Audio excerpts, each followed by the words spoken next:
स्वर्ग और नरक की कहानी, best motivational story in Hindi. एक बुजुर्ग औरत मर गई। यमराज लेने आए। औरत ने यमराज से पूछा, आप मुझे स्वर्ग ले जाएंगे या नरक? यमराज बोले, दोनों में से कहीं नहीं। तुमने इस जन्म में बहुत ही अच्छे कर्म किए हैं, इसलिए मैं तुम्हें सीधे प्रभु के धाम ले जा रहा हूँ। बुजुर्ग औरत खुश हो गई और बोली, धन्यवाद, पर मेरी आपसे एक विनती है। मैंने यहाँ धरती पर सबसे स्वर्ग नरक के बारे में बहुत सुना है, इसलिए मैं एक बार दोनों जगहों को देखना चाहती हूँ।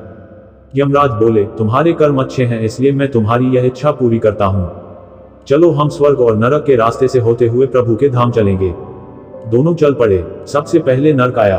नरक में बुजुर्ग औरत ने जोर जोर से लोगों के रोने की आवाज सुनी।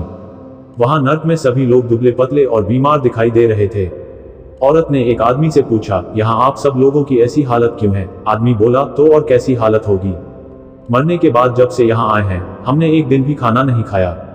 भूख से हमारी आत्माएं तड़प रही है। बुजुर्ग औरत की नजर एक विशाल पतीले पर पड़ी, जो कि लोगों के कद से करीब 100 फीट ऊंचा होगा। उस पतीले के ऊपर एक विशाल चम्मच लटका हुआ था। पतीले में से बहुत ही शानदार खुशबू आ रही थी।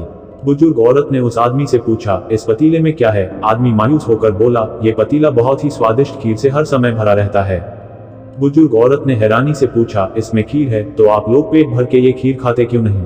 भूख से क्यों तड़प रहे हैं? आदमी रो रो कर बोलने लगा, कैसे खाए? ये पतीला 100 फीट ऊंचा है, हम में से कोई भी उस पतीले तक नहीं पहुंच पाता। यह सुन बुजुर्ग औरत को उन पर तरस आ गया। सोचने लगी, बेचारे, खीर का पतीला होते हुए भी भूख से बेहाल है। शायद ईश्वर ने इन्हें यही दंड दिया होगा।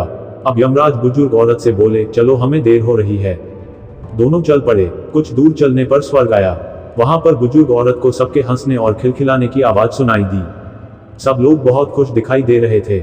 उनको खुश देखकर बुजुर्ग औरत भी बहुत खुश हो गई। पर वहां स्वर्ग में भी बुजुर्ग औरत की नजर वैसे ही 100 फीट ऊंचे पतीले पर पड़ी जैसा नरक में था। उसके ऊपर भी वैसा ही चम्मच रखा हुआ था। बुजुर्ग औरत ने वहां लोगों से पूछा, इस पतीले में क्या है? स्वर्ग के लोग बोले, इसमें बहुत ही स्वादिष्ट खीर है। बुजुर्ग औरत हैरान हो गई और उनसे बोली, पर यह पतीला तो 100 फीट ऊंचा है, आप लोग तो इस तक पहुंच ही नहीं पाते होंगे। उस हिसाब से तो आप लोगों को खाना मिलता ही नहीं होगा, आप लोग भूख से बेहाल होंगे। पर मुझे तो आप सब बहुत खुश लग रहे हो, ऐसा कैसे? इनमें से एक व्यक्ति बोला, हम सब लोग तो इस पतीले में से पेट भरकर खीर खाते हैं। औरत बोली, पर कैसे? पतीला तो बहुत ऊंचा है। व्यक्ति बोला, तो क्या हो गया, पतीला ऊंचा है तो यहाँ पर कितने सारे पेड़ हैं। हमने इन पेड़ों की लकड़ी ली, उसको काटा और एक विशाल सीढ़ी का निर्माण किया। उस लकड़ी के सीढ़ी के सहारे हम पतीले तक पहुंचते हैं और सब मिलकर खीर का आनंद लेते हैं। बुजुर्ग औरत यमराज की तरफ देखने लगी। यमराज मुस्कुराए और बोले, ईश्वर ने स्वर्ग और नरक मनुष्य के हाथ में सौंप रखा है। चाहे तो अपने लिए नरक बना ले, चाहे तो अपने लिए स्वर्ग। ईश्वर ने सबको एक समान हालातों में डाला है।